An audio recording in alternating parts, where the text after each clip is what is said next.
Shalom kekasih Kristus, kebahagiaan yang indah dalam Tuhan adalah saat kita mengerti apa yang kita terima dalam mengikut Tuhan. Hari ini saya berharap kita semua dalam kebahagiaan karena iman dalam Yesus Kristus telah memberi keselamatan yang pasti di tengah ketidakpastian yang dikumandangkan oleh mereka yang tidak mengerti akan keselamatan dalam Kristus Yesus. Mari kita berdoa. Bapa Surgawi, hari ini kami bersyukur kepadamu di mana kami kembali menerima kesempatan yang indah buat kehidupan kami. Kesempatan indah tersebut adalah kami menerima kebenaran firman-Mu. Berbicaralah Tuhan melalui hamba-Mu, agar firman yang disampaikan merupakan isi hati-Mu untuk kami, di mana kehidupan kami dibawa untuk menjadi pribadi-pribadi yang memiliki kehidupan baru dalam pengiringan kami kepadamu, sehingga lewat kehidupan yang baru ini dapat mencerminkan kepribadian-Mu dalam hidup kami. Terima kasih Tuhan Yesus, inilah doa dan permohonan kami dalam nama Tuhan Yesus kami berdoa. Amin.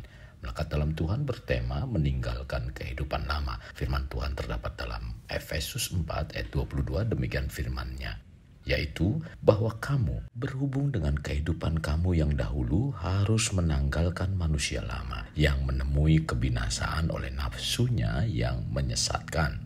Kekasih, kekristenan identik dengan menjadi garam dan terang atau berkat bagi lingkungannya. Sesuatu yang menjadi pertanyaan adalah bagaimanakah kita untuk menjadi berkat sebagai garam dan terang bagi orang lain?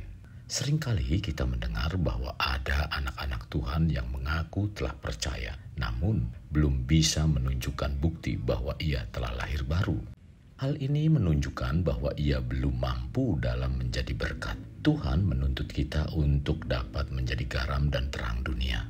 Kekasih Kristus, ini mungkin merupakan suatu hal yang sangat sulit untuk dilaksanakan, tetapi sebagai orang-orang yang telah diselamatkan dan yang telah dibangkitkan bersama Kristus Yesus yang dijadikan sebagai ciptaan baru, hendaknya kita menerapkan dalam hidup selayaknya orang yang memiliki hidup baru.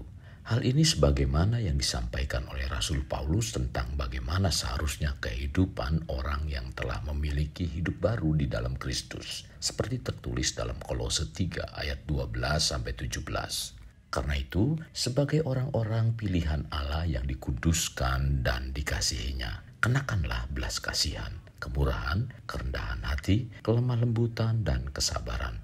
Sabarlah kamu seorang terhadap yang lain, dan ampunilah seorang akan yang lain apabila yang seorang menaruh dendam terhadap yang lain. Sama seperti Tuhan telah mengampuni kamu, kamu perbuat jugalah demikian.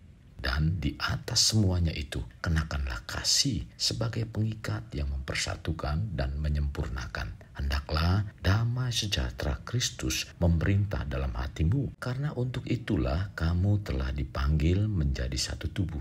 Dan bersyukurlah, hendaklah perkataan Kristus diam dengan segala kekayaannya di antara kamu, sehingga kamu dengan segala hikmat mengajar dan menegur seorang akan yang lain, dan sambil menyanyikan mazmur dan puji-pujian dan nyanyian rohani, kamu mengucap syukur kepada Allah di dalam hatimu. Dan segala sesuatu yang kamu lakukan dengan perkataan atau perbuatan, lakukanlah semuanya itu dalam nama Tuhan Yesus, sambil mengucap syukur oleh Dia kepada Allah Bapa kita. Kekasih Kristus, sikap hidup meninggalkan kehidupan lama atau memiliki sikap hidup baru di dalam Kristus telah memberikan posisi kepada kita sebagai orang-orang pilihan Allah yang dikuduskan dan dikasihinya. Posisi ini merupakan posisi yang sungguh luar biasa, sebab dengan kekuatan diri sendiri itu merupakan sesuatu yang mustahil karena kita tidak akan mampu untuk mencapainya. Tetapi melalui iman di dalam Kristus, kita boleh mendapat posisi yang indah karena itu merupakan kasih karunia Allah. Proses untuk mencapai posisi ini telah Allah kerjakan secara sempurna dari pemilihan sebelum dunia dijadikan, pengudusan melalui penebusan dan pemeteraian oleh Roh Kudus, tercatat dalam Efesus 1 ayat 3-14. Semua itu telah Allah lakukan karena kasih-Nya, dan inilah yang menjadi dasar kita berpijak untuk kita meninggalkan kehidupan lama sebagai manusia baru. Karena saat kita bertindak meninggalkan kehidupan lama itu adalah kasih karunia Allah yang menghidupkan kita menjadi manusia yang baru. Kekasih, sikap-sikap yang perlu kita kenakan sebagai wujud bahwa kita meninggalkan manusia lama dan hidup sebagai manusia baru di dalam Kristus adalah berbuat baik terhadap sesama kita. Sebagaimana dikatakan dalam Kolose 3 ayat 12, karena itu sebagai orang-orang pilihan Allah yang dikuduskan dan dikasihinya, kenakanlah belas kasihan, kemurahan, kerendahan hati, kelemah lembutan, dan kesabaran. Kekasih Kristus, dengan kita memiliki sikap belas kasihan merupakan sikap dalam menanggapi kebutuhan-kebutuhan orang lain sehingga memenuhi kebutuhan tersebut. Reaksi meninggalkan kehidupan lama memiliki sikap kemurahan hati adalah sikap yang suka berbuat baik, karena sikap tersebut merupakan sikap Allah yang suka berbuat baik dan memberikan yang baik kepada manusia. Menjadi manusia baru dengan meninggalkan kehidupan lama memiliki sikap kerendahan hati, yaitu memberikan penghormatan terhadap sesama. Reaksi selanjutnya dalam meninggalkan kehidupan lama ialah memiliki sikap kelemah lembutan. Hidup yang dijalani tidak mendendam terhadap tindakan kasar, tidak tawar hati dalam kelemahan, dan penuh hikmat serta penuh kasih.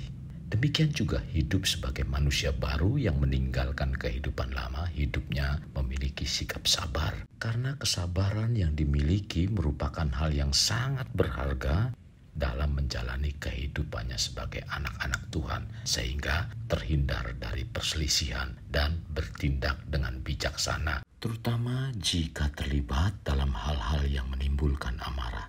Kekasih Kristus, kita sebagai manusia baru di dalam Tuhan, mari tinggalkan kehidupan lama dengan menggunakan perkataan-perkataan yang membangun.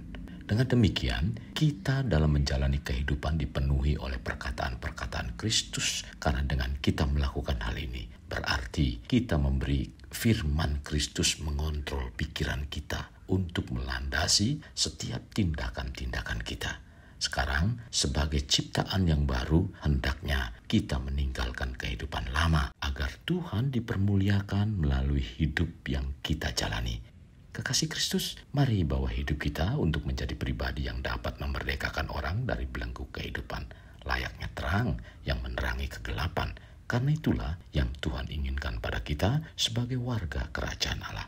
Mari kita berdoa. Tuhan Yesus, terima kasih buat firman yang disampaikan pada hari ini. Sungguh memberikan pencerahan dalam kerohanian kami, sehingga kami mengerti apa yang harus kami lakukan setelah kami menerima Yesus Kristus sebagai Tuhan dan Juru Selamat dalam kehidupan kami. Kami bukan hanya menerima keselamatan saja, melainkan kami harus menyertai dengan tindakan, yaitu kehidupan kami. Dan itu disebut sebagai pribadi yang dilahirkan kembali, di mana rohani kami dibangun dan dibaharui. Sehingga kehidupan lama kami adalah kehidupan yang kami harus tinggalkan dan mengenakan manusia yang baru. Terima kasih buat kebenaran firman Tuhan ini. Tuhan, terima kasih. Sekali lagi, mampukan dan kuatkan kami untuk menjalani kehidupan yang baru di dalam keimanan kami. Terima kasih Tuhan Yesus. Ini doa dan permohonan kami, dalam nama Tuhan Yesus kami berdoa. Amin. Kasih Kristus, mari kita akhiri dengan mengedahkan kedua tangan kita. Terimalah anugerah berkat dari Allah Bapa, kasih sayang daripada Yesus Kristus, dan persekutuan dengan Roh Kudus yang memberkati, melindungi, dan menyinari engkau dengan wajah-Nya, serta memberi engkau kasih karunia di mana Tuhan menghadapkan wajah-Nya kepadamu dan memberi engkau damai sejahtera. Tuhan juga mencurahkan berkat secara rohani, berkat secara jasmani, dan berkat secara ekonomi, di mana berkat Abraham, berkat Ishak, berkat Yakub dicurahkan dan dilimpahkan dari saat sekarang sampai Maranatha tiba, dalam nama Tuhan Yesus. Amin. Sampai jumpa di renungan berikutnya. Tuhan Yesus memberkati.